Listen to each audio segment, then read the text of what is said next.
Le péché originel est une réalité. Pourquoi les musulmans rejettent-ils cette croyance si importante?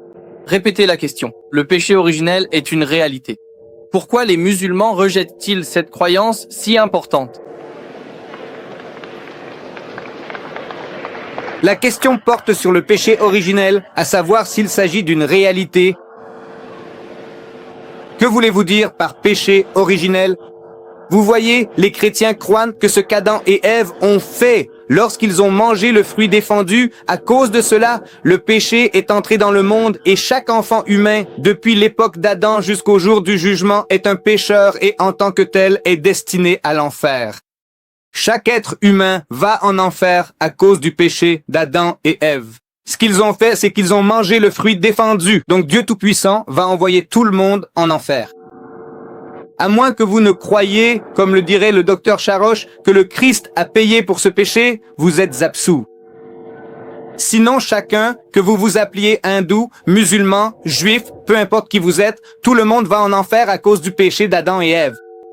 J'ai dit, écoutez, ce n'est pas une loi juste, parce que la Bible, votre Bible, dit que l'âme qui pêche, c'est elle qui mourra. Celui qui pêche, c'est celui-là qui sera puni, celui-là qui sera détruit. Le Fils ne portera pas l'iniquité du Père. Si le Père Adam a péché, ses enfants ne seront pas tenus responsables de ses péchés. Le Fils ne portera pas l'iniquité du Père, et le Père ne portera pas l'iniquité du Fils. La justice du juste sera sur lui. Toute bonne action que fait l'homme bon, il en recevra la récompense, et la méchanceté du méchant retombera sur lui. Quel que soit le mal que fait l'homme mauvais, il sera puni. Mais si le méchant se détourne, se repent, fait istighfar pour tous les péchés qu'il a commis et fait ce qui est licite et juste, il vivra certainement, il ne mourra pas. En d'autres termes, chaque personne est personnellement responsable de ses propres actes. Il n'existe pas une chose telle que l'homme hérite du péché, ce qui, selon les mots de l'un de nos grands Britanniques, le Major Yeats Brown, n'a pas de sens. Il a écrit un livre sur la vie d'un lancier du Bengale dans lequel il dit, en faisant référence à la doctrine chrétienne du péché originel et de la rédemption par le sang du Christ, que jamais aucune tribu païenne n'a conçu une idée aussi grotesque. Idée sale, répugnante, laide. Aucune tribu païenne n'a jamais imaginé de telles absurdités. Il dit qu'aucune tribu païenne n'a jamais conçu une idée aussi grotesque, impliquant, comme c'est le cas, la supposition que l'homme naît avec une tâche héréditaire sur lui et que cette tâche, dont il n'est pas personnellement responsable, devait être expiée et que le Créateur de toutes choses devait sacrifier son Fils unique pour neutraliser cette mystérieuse malédiction. Vous voyez, cela n'est jamais venu à l'esprit d'aucun peuple arriéré ou barbare. Aucune tribu païenne n'a jamais pensé à de telles choses, de telles absurdités. Le péché originel n'existe pas. Ne pensez-vous pas que c'est une preuve suffisante que Jésus est Dieu parce qu'il a ressuscité Lazare d'entre les morts?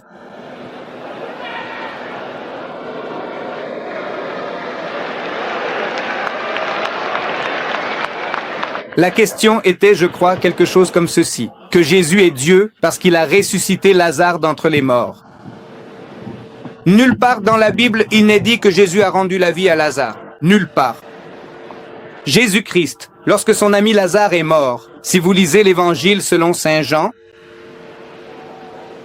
il n'était pas là quand il se rend au village où son ami Lazare était censé se trouver, et la sœur de Lazare, Marthe, lui dit « Écoute, si tu avais été ici avec nous, mon frère ne serait peut-être pas mort. » Ce qui veut dire que par quelque acte miraculeux, tu aurais peut-être pu sauver la vie de mon frère. Alors Jésus lui dit, même maintenant, si tu as la foi, tu verras la gloire de Dieu. Même maintenant.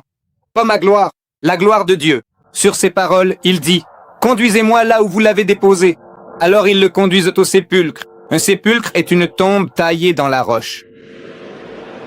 Et pendant qu'il y va, il prie Dieu en pleurant pour obtenir de l'aide. La Bible dit qu'il gémit en esprit.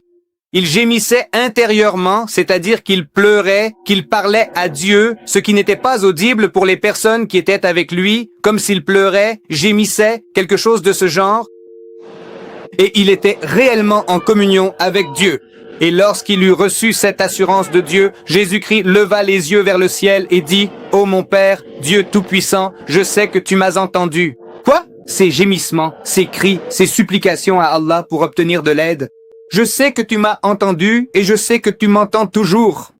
Mais à cause des gens qui sont restés là, ces gens superstitieux et crédules, ils penseront que j'ai fait le travail. J'ai redonné vie aux morts grâce aux personnes qui sont restées à leur côté. Je l'ai dit, ce qui signifie que je parle à voix haute pour qu'ils croient que tu m'as envoyé. C'est tout ce que tu m'as envoyé faire. C'est toi qui accomplis les œuvres. Et il dit, je ne peux rien faire de moi-même. Moi, par le doigt de Dieu, je chasse les démons. Moi, par l'Esprit de Dieu, je fais ces choses. Où Jésus dit-il, j'ai rendu la vie aux morts? Jamais.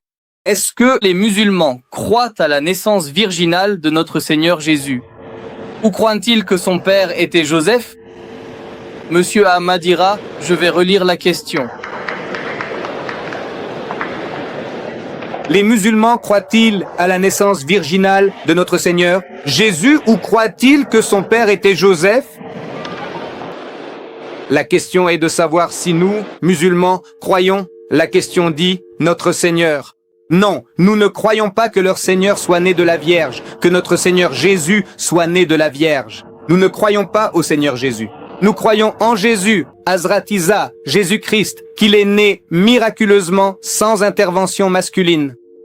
Bien que, dans la généalogie donnée par Luc, il soit le fils de Joseph, les mots « comme on le supposait » sont directement entre parenthèses, ce qui signifie que le Saint-Esprit n'a pas inspiré Luc à dire « comme on le supposait », ce sont des ajouts de leur part.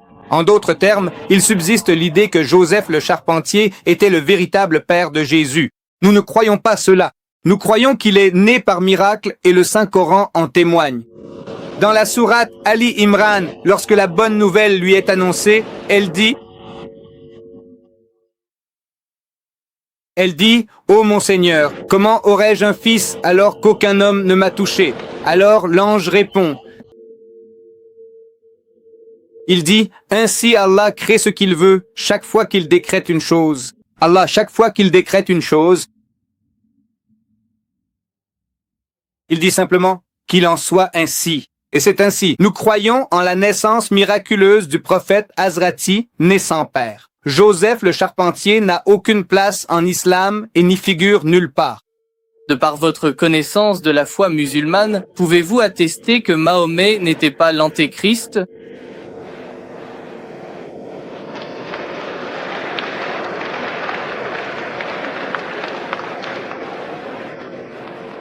En résumé, la question est de savoir si Mahomet n'était pas l'antéchrist. Antéchrist signifie celui qui s'oppose à Isa, celui qui est Dajjal. Dajjal est le terme que nous utilisons pour désigner l'antéchrist. Comment cela pourrait-il être possible? Regardez, l'islam. C'est grâce à Muhammad que nous, musulmans, pouvons croire en Jésus. Aucun musulman n'est musulman s'il ne croit pas en Jésus.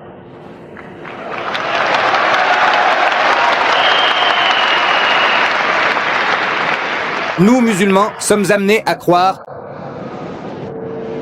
sur l'autorité de ce livre sacré, le Coran, que Jésus-Christ était l'un des plus puissants messagers de Dieu. Nous sommes amenés à croire qu'il est né de façon miraculeuse. Nous sommes amenés à croire qu'il était le Christ, le Messie. Nous sommes amenés à croire qu'il a redonné la vie aux morts par la permission de Dieu et qu'il a guéri les aveugles de naissance et les lépreux par la permission de Dieu.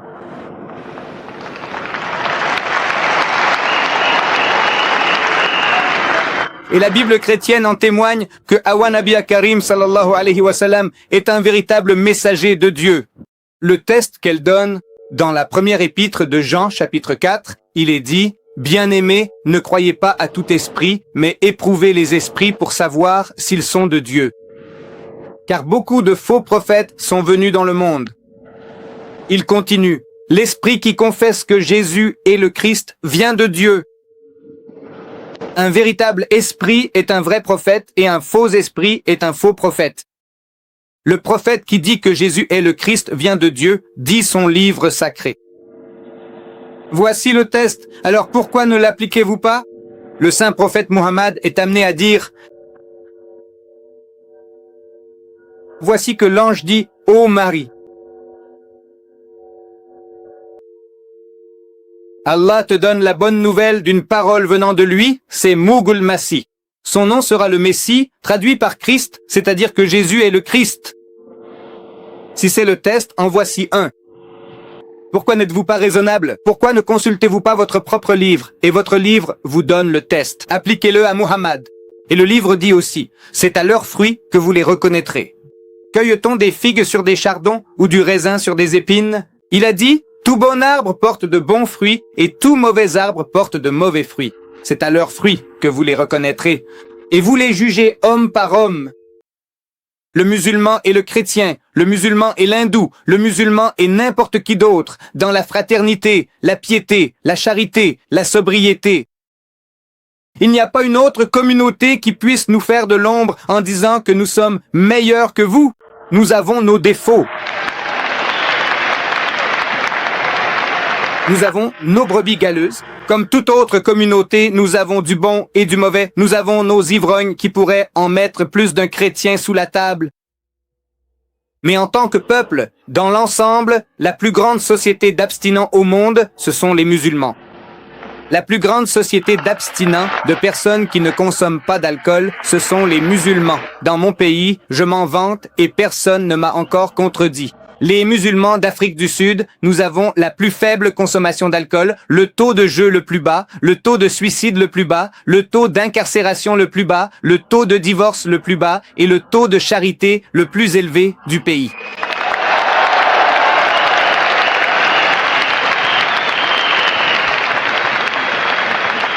Jésus a dit, c'est à leurs fruits que vous les reconnaîtrez.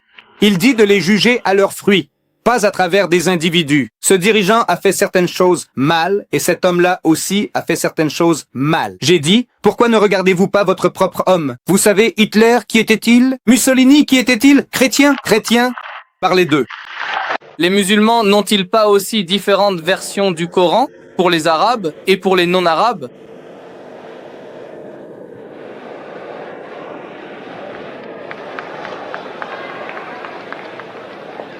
La question était, les musulmans ont-ils aussi différentes versions du Coran? Nous n'avons pas de version, de différentes versions.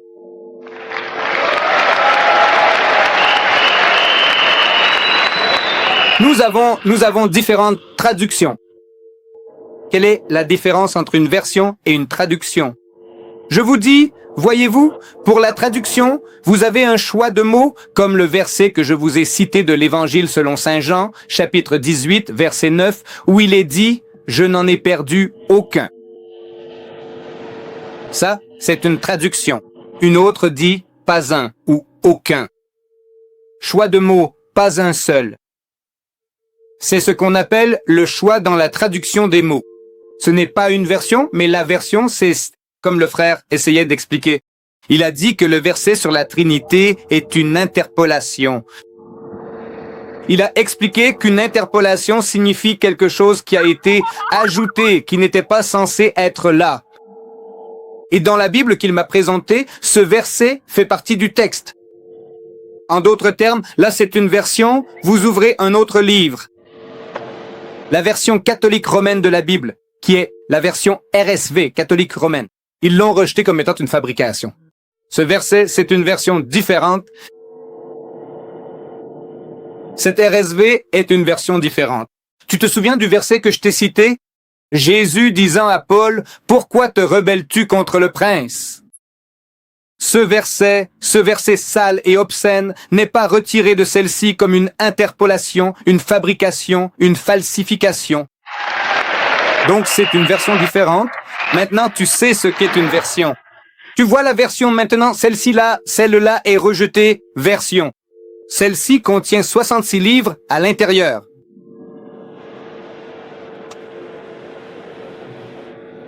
Celle-ci contient 73 livres à l'intérieur.